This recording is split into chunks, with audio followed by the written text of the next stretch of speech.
विश्वास हम पे बनाए रखें और आपके विश्वास से ही हमारा भी प्रोत्साहन होता है कि हम अच्छे से अच्छा काम करें और अच्छे से अच्छा आपको रिजल्ट दें। बहुत बहुत धन्यवाद। नमस्कार, हिंदुस्तान न्यूज़ 18 में आपका स्वागत है और आपके साथ मैं हूं अकबर इमाम। अभी मैं पटना के खाजपुरा इलाके जो राजा बाजार से आगे है, पिलर नंबर 28 के पास IVF एक बहुत बड़ा एक हॉस्पिटल है। इसके बारे में जानते लोगों में बहुत जानकारी चाहते हैं वो कि IVF होता क्या है।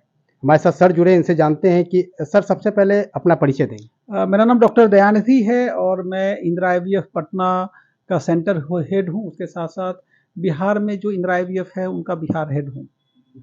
सर लोगों में जानकारी बहुत कम है कि IVF होती क्या है और ये किस तरीके से काम करती है। आपने बिल्कुल सही बताया, क्योंकि IVF के बारे में अभी भी हमारे समाज में बहुत ही ज़्यादा मिथ्स हैं, बहुत ही ज़्यादा गलत धारणाएं हैं और लोग अभी भी समझते हैं कि IVF के बच्चे पता नहीं स्वस्थ होते हैं, नॉर्मल होते हैं, कैसे होते हैं। तो मैं एक सिंपल लैंग्वेज में समझाऊं तो IVF का फुल फॉर्म होता है इन विट्रो फर्टिलाइजेशन। विट्रो मतलब होता है शरीर के बाहर। तो ये नॉर्मली क्या होता है कि IVF प्रक्रिया में हम लोग अगर किसी भी महिला की उम्र 23 साल से 50 साल के बीच में है या पुरुष की उम्र 26 साल से 55 साल के बीच में है, तो वो लोग हमारे सेंटर पे जब भी आते हैं, अगर वो कंसीव नहीं कर पाते और शादी के 1-2 साल हो गए, तो कभी भी हमारे सेंटर पे आ सकते हैं। हम दोनों का चेकअप करने के बाद अगर IVF प्लान होता है तो हम लोग उनको, महिलाओं को माहवारी के दूसरे दिन से कुछ इंजेक्शंस लगाते हैं डेली और अल्ट्रासाउंड करते हैं।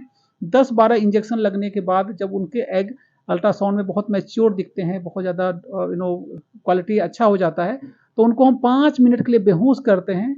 उस बेहोशी के दौरान विदाउट कोई काट छांट किए हुए उनके नीचे के रास्ते से हम अल्ट्रासाउंड के थ्रू देखते हैं और एक निडल से उनके सारे एग को हम बाहर निकालते हैं, उनके सारे अंडे को हम निकाल लेते हैं ऑपरेशन थिएटर में और उनको हम जो है लैब में, जो एम्ब्रियोलॉजी लैब है उसमें ट्रांसफर कर देते हैं और उसी समय उनके पति के स्पर्म शुक्राणु को लिया जाता है और दोनों को हम लैब में मिलाते हैं। मतलब एक स्पर्म को एक अंडे के अंदर डालते हैं माइक्रोस्कोप के अंदर और उनको एक इंक्यूबेटर होता है जिसका वातावरण, जो माँ होती हैं, जो महिलाएं होती हैं, उसके बच्चेदानी और जो उसके शरीर के वातावरण के बराबर होता है, उसमें 3 से 5 दिनों तक रखते हैं और रखने के बाद फिर उनको वापस महिलाओं के गर्भाशय में डाल करके घर भेज देते हैं और 14 दिनों के बाद हम उनका एक खून की जांच करते हैं। अगर उसमें पॉजिटिव आ गया तो फिर वो प्रेगनेंसी कंटिन्यू हो जाता है और 9 महीने तक एक नेचुरल तरीके से, सामान्य रूप से ये डेवलपमेंट होकर के 9 महीने के बाद एक स्वस्थ बच्चे के रूप में आता है।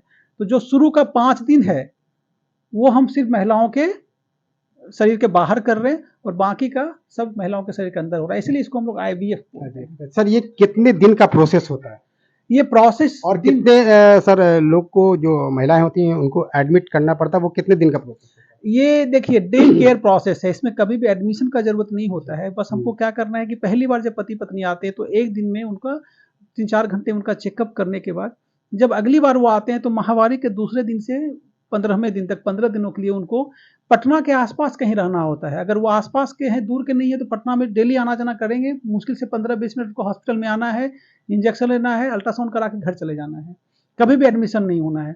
और जिस दिन हम उनके एग निकालते हैं, जब उनको बेहोश करके, वो भी 4 से 5 घंटे में उनको हम फ्री कर देते हैं और फिर घर चले जाते हैं। और एक बार प्रेगनेंसी हो भी गया तो हॉस्पिटल में एडमिट कभी नहीं होता है, वो फिर अपने घर में जाएंगे और फिर एक नॉर्मल प्रेग्नेंट लेडी और IVF प्रेग्नेंट लेडी में कोई अंतर नहीं है। एक बार अगर प्रेगनेंसी हो गया तो कोई देख के नहीं बोल सकता कि IVF का है, नेचुरल है, सब कुछ सेम नेचुरल तरीके। तो क्या बच्चे स्वस्थ रहते हैं? बच्चे अभी तक 10 मिलियंस बेबीज वर्ल्ड में, मतलब 1 करोड़ बच्चे के आसपास दुनिया में आ चुके हैं। इसका मतलब ये है कि हर एक मिनट जितने बच्चे इस दुनिया में आ रहे हैं उसमें से 5 से 6 बच्चे IVF तकनीक के द्वारा आ रहे हैं। तो ये पूरी तरह से सुरक्षित है, स्वस्थ है।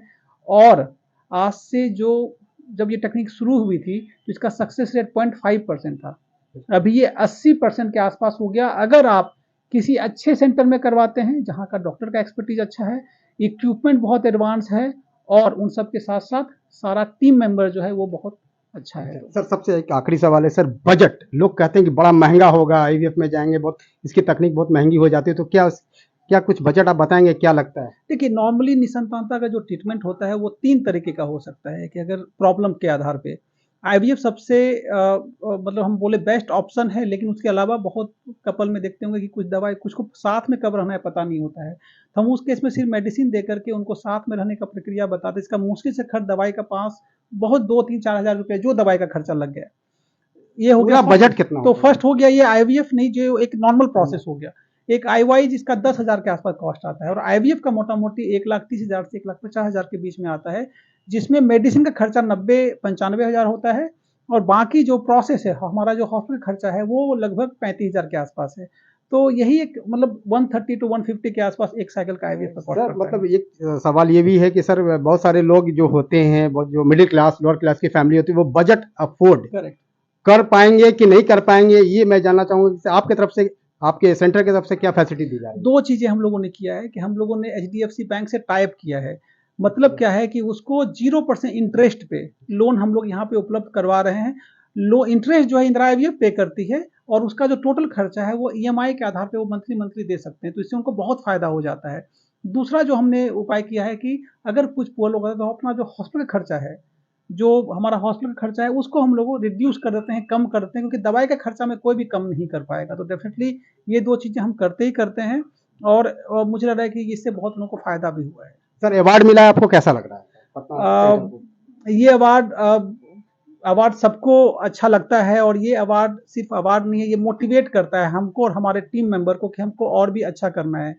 और वो भी अवार्ड जब अगर आपको राष्ट्रीय स्तर पे मिले तो बहुत ही अच्छा लगता है, क्योंकि पटना जैसे एरिया में जहाँ पे सारा अवार्ड मेट्रो सब लोगों को रिकॉग्निशन मिलता है, लेकिन पटना ऐसे एक टायर 2 सिटी से अगर हमको अवार्ड मिला है वो भी राष्ट्रीय स्तर पे, तो उसको पा करके मैं बहुत ही खुश हूँ, और यही उम्मीद करता हूँ कि आगे भी जो हम काम कर रहे हैं इसको हम और भी अच्छे तरीके से करें, और जो भी यहाँ के लोग दंपत्ति हैं, जो भी यहाँ के बिहार वासी हैं, उनको हम सबसे अच्छी सफलता प्राप्त करवा सकें। सबसे अच्छी सफलता प्राप्त कर सके, और आईवीएफ पटना का जो सेंटर है ये काफी पॉपुलर हो रहा है, धीरे धीरे काफी अवार्ड मिली है। आने वाले दिनों में देखते हैं कि ये जो फैसिलिटी ये लोग जो दे रहे हैं आईवीएफ के थ्रू, ये बिहार के लोग, पटना के लोग कितना इसको अवेल करते हैं, कितना इससे फायदा उठाते हैं, ये आने वाले समय में पता चलेगा। कैमरामैन मिथिलेश कुमार के साथ मैं हूं अकबर इमाम, हिंदुस्तान न्यूज़ 18।